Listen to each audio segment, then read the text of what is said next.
Hi students, this is Devamani, lecturer, Sasya Reddy College for Women, Eluru.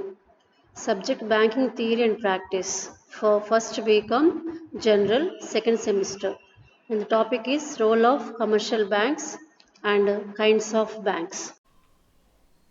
Commercial banks plays a significant role in the economic development of the country. దేశ ఆర్థిక అభివృద్ధిలో వాణిజ్య బ్యాంకులు ముఖ్య పాత్ర వహిస్తుంది. ఒక దేశానికి సంబంధించి పారిశ్రామిక పరంగాను, వాణిజ్య పరంగాను, మార్కెట్ పరంగాను అభివృద్ధికి కమర్షియల్ బ్యాంక్స్ ఒక జీవనాడి లాంటివి. The following points highlights the role of commercial banks in economic development. First one, helpful in mobilization of savings. Commercial banks offer facilities of deposits on a lucrative form. It attracts the individuals in the form of savings. Bank convert these savings into the capital formation. Commercial bank సేకరించిన deposit అన్నీ కూడా ఒక లాభదాయకమైన వ్యాపారం. ఈ యొక్క వ్యాపారం ద్వారా సామాన్య ప్రజలను అట్రాక్ట్ చేస్తుంది. సో ఈ యొక్క సామాన్య ప్రజలు ఏం చేస్తారు అంటే డిపాజిట్స్ చేయడానికి ఇంట్రెస్ట్ చూపిస్తారు అన్నమాట. అలాగే ఈ బ్యాంకు తాము కలెక్ట్ చేసిన సేవింగ్స్ అన్నీ కూడా మూలధనంగా సేకరించి అవి పారిశ్రామికవేత్తలకు, పెట్టుబడిదారులకు రుణ సౌకర్యాన్ని ఇస్తుంది. Second one, assist in innovations. Innovations stimulate the process of growth and development through new technology, new markets for existing products. ఆర్థిక వ్యవస్థలో మూలధన కొరత వల్ల కొత్త పరిశ్రమలు స్థాపించడానికి ఏ వ్యవస్థాపకుడు కూడా ముందుకు రావడం లేదు. సో బ్యాంకు కనుక వాళ్ళకి రుణ సౌకర్యాన్ని కలిగించి మూలధనాన్ని ఇస్తే కనుక సో నూతన పారిశ్రామికవేత్తలు కానీ పరిశ్రమలు స్థాపించడానికి ముందుకు వస్తారన్నమాట. Third one, implementation of monetary policy.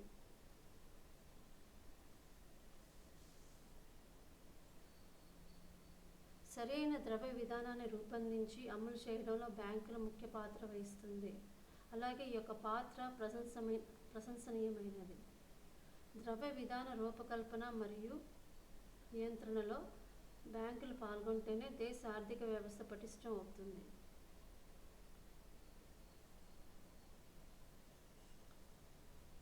Fourth one, banks influence the interest rates. So banks influence the rate of interest and structure of the interest rate by credit creation. పరపతిని సృష్టించడం ద్వారా బ్యాంకు ఆర్థిక లావాదేవీలను ప్రభావితం చేస్తాయి. అలాగే రుణ సౌకర్యాన్ని ఇవ్వడం కానీ, వడ్డీ రేట్లు నియంత్రించడం కానీ, పరపతిని నియంత్రించడం కానీ చేస్తాయి అన్నమాట. Fifth one, helpful development of priority sectors. Commercial banks are often engaged in advancing loans on priority basis. Example, farmers, small scale industries. Commercial banks తాము ఇచ్చే రుణ సౌకర్యాన్ని ముందుగా రైతులకు లేదంటే చిన్న తరహా పరిశ్రమలకు ఇవ్వడానికి ప్రాముఖ్యత ఇస్తాయి. Implementation of the policies of the government. Commercial banks implement the policies of the government relating to various sectors.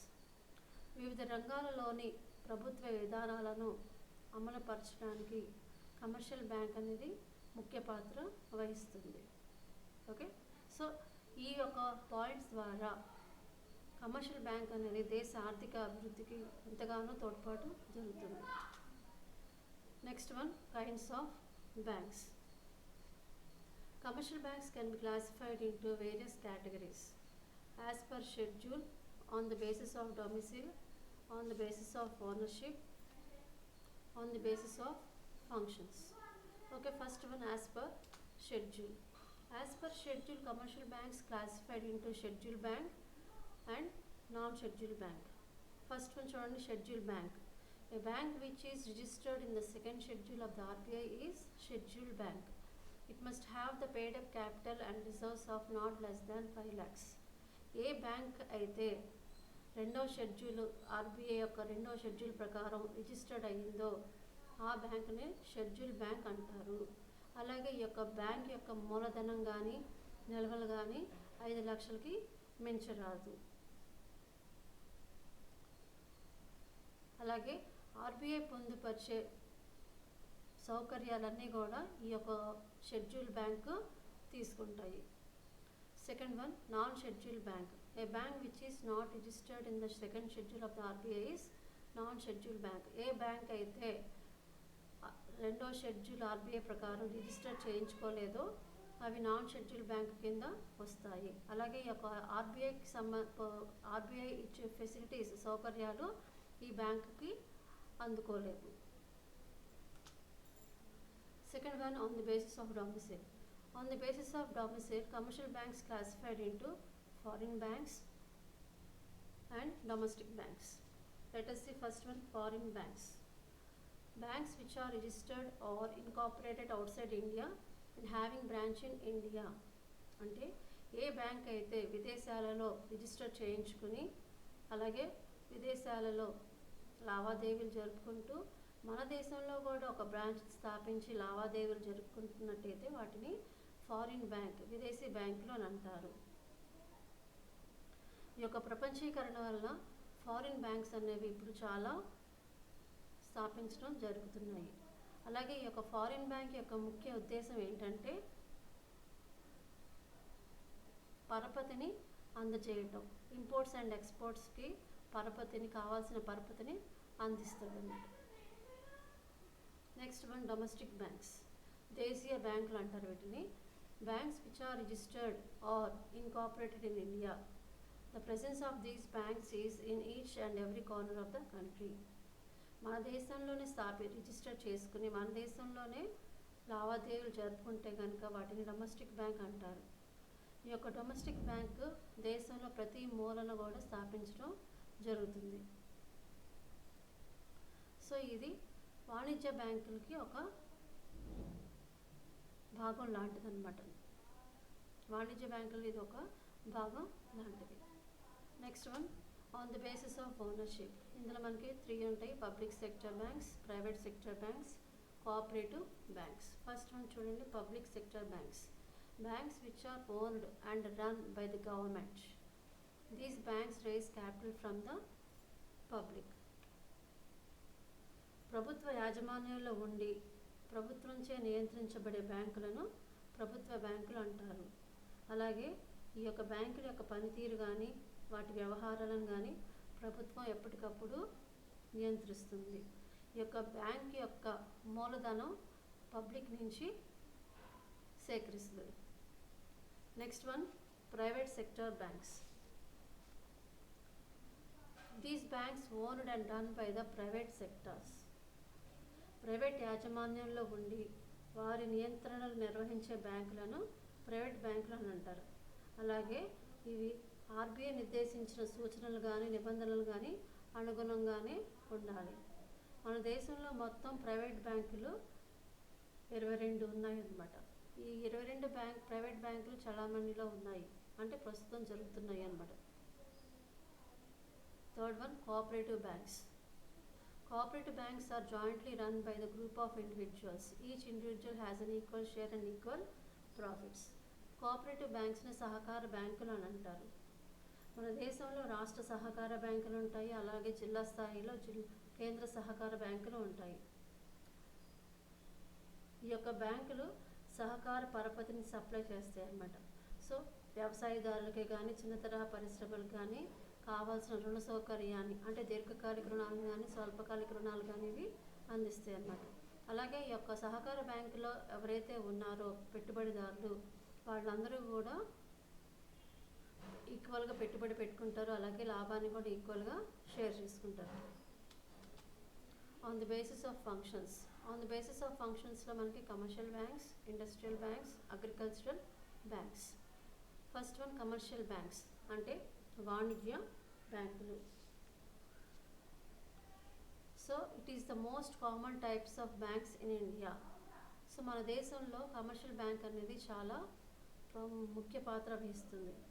అలాగే ఈ యొక్క బ్యాంక్ యొక్క ముఖ్య ఫంక్షన్ విధి ఏంటంటే లాభాన్ని సేకరించటం. ఈ యొక్క బ్యాంకుల ముఖ్య విధులు ఏంటంటే డిపాజిట్స్ని సేకరించడం, అలాగే రుణ సౌకర్యాన్ని కల్పించడం. ఓకేనా. నెక్స్ట్ వన్, పారిశ్రామిక బ్యాంకులు, industrial banks. Industrial banks are those banks which offer long-term and medium-term loans to the industries and also work for their development. So industrial banks అంటే పారిశ్రామిక బ్యాంకులు. సో ఈ బ్యాంకును పెట్టుబడి బ్యాంకులు అని కూడా అంటారు. ఇవి పరిశ్రమలకు దీర్ఘకాలిక రుణాలు అలాగే స్వల్పకాలిక రుణాలను అందిస్తాయి. అంతేకాకుండా పరిశ్రమలు సమర్థవంతంగా పనిచేయుటకు కావాల్సిన ఆర్థిక సహాయాన్ని కూడా అందిస్తుంది. అంతే మాత్రం కాకుండా సాంకేతికంగా నిర్వహణ అలాగే మార్గదర్శక సూత్రాలను కూడా ఇస్తుంది అన్నమాట. అలాగే ఈ యొక్క పరిశ్రమలకు సంబంధించి షేర్స్ కానీ డిబెంచర్స్ కానీ సెక్యూరిటీస్ కానీ కొనుగోలు చేయడంలో కూడా సహాయం చేస్తుంది అన్నమాట. మా ఎగ్జాంపుల్ ఏంటంటే IDBI, industrial development bank of India. Third one agricultural banks, వ్యవసాయక బ్యాంకులు. సో వాణిజ్య బ్యాంకులు కానీ పారిశ్రామిక బ్యాంకులు కానీ వ్యవసాయానికి సంబంధించి ఆర్థిక సహాయం అందివ్వలేకపోతున్నాయి. సో అందుకని రైతులకు కానీ వ్యవసాయం పనిచేసే వాళ్ళకి కానీ వాళ్ళకి ఆర్థికంగా సహాయం చేయటం కోసం ఈ యొక్క అగ్రికల్చరల్ బ్యాంక్, వ్యవసాయ బ్యాంకులు స్థాపించడం జరిగిందనమాట. సో ఈ యొక్క బ్యాంక్ యొక్క ముఖ్య విధి ఏంటంటే వ్యవసాయం పనిచేసే వాళ్ళకు రుణ సౌకర్యాన్ని కలిగిస్తారు. సో ఆ రుణ సౌకర్యం అనేది దీర్ఘకాలిక రుణాలు కానీ స్వల్పకాలిక రుణాలు కానీ అందిస్తారనమాట. సో అది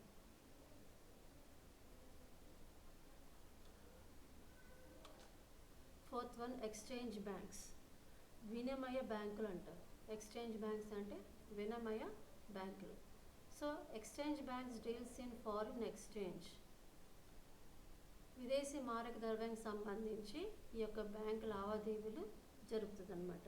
అలాగే ఇవి దేశంలో ఎగుమతికి సంబంధించి దిగుమతికి సంబంధించి అవసరమైన పరపతిని అందిస్తాయి అన్నమాట. These banks acquire the authorisation from the RBI to deal in foreign exchange. ఈ యొక్క ఎక్స్చేంజ్ బ్యాంక్స్ అనేవి ఆర్బీఐ నుంచి ఆథరైజేషన్ అంటే గుర్తింపుని తెచ్చుకుంటుంది అనమాట. ఎందుకని ఫారిన్ ఎక్స్చేంజ్ లావాదేవీలు జరుపుకోవటం కోసం ఆర్బీఐ దగ్గర నుంచి గుర్తింపుని తెచ్చుకుంటుంది. These banks buy and sell foreign currency. ఈ యొక్క బ్యాంకు ఫారిన్ కరెన్సీని అమ్మటం కొనటం కూడా చేస్తుంది అనమాట. Next one savings banks. The main aim of saving bank is to collect small savings across the country and put them to the productive use. These banks aim at inculcating the habit of savings among middle and lower classes. ఈ యొక్క bank యొక్క ముఖ్య విధి ఏంటంటే చిన్న డిపాజిట్లు సేకరించి ఆ యొక్క డిపాజిట్ని ఫర్దర్ ప్రొడక్టివ్ పర్పస్ అంటే ఇంకా వేరే వాటికి ఉపయోగించుకుంటుంది అనమాట. These banks aim at inculcating the habit of savings among middle and lower classes. అంటే ఈ బ్యాంకులు మధ్యతరగతి ప్రజల దగ్గర నుంచి డిపాజిట్ని సేకరిస్తుంది అనమాట. ఎందుకలా అంటే మధ్యతరగతి వాళ్ళకి ఒక సేవింగ్స్ అనే హ్యాబిట్ని అలవాటు చేయడం కోసం వాళ్ళ అవసరానికి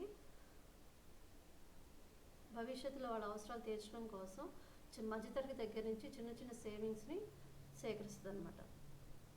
last one central bank. It is the apex bank of the banking system of the country. It is the supreme institutional banking system of the economy. The main function of central bank is to regulate and supervise the whole banking system. So central bank అనేది దేశంలోని మొత్తం banking వ్యవస్థను నియంత్రణ చేస్తుంది. అలాగే దేశంలోని currency కానీ పరపతిని కానీ వ్యవస్థను కానీ ఇది నిర్వహిస్తుంది. అలాగే ఈ బ్యాంక్ లాభోపదేశం కాకుండా దేశ అభ్యున్నతి కోసం ఇది పనిచేస్తుంది అన్నమాట.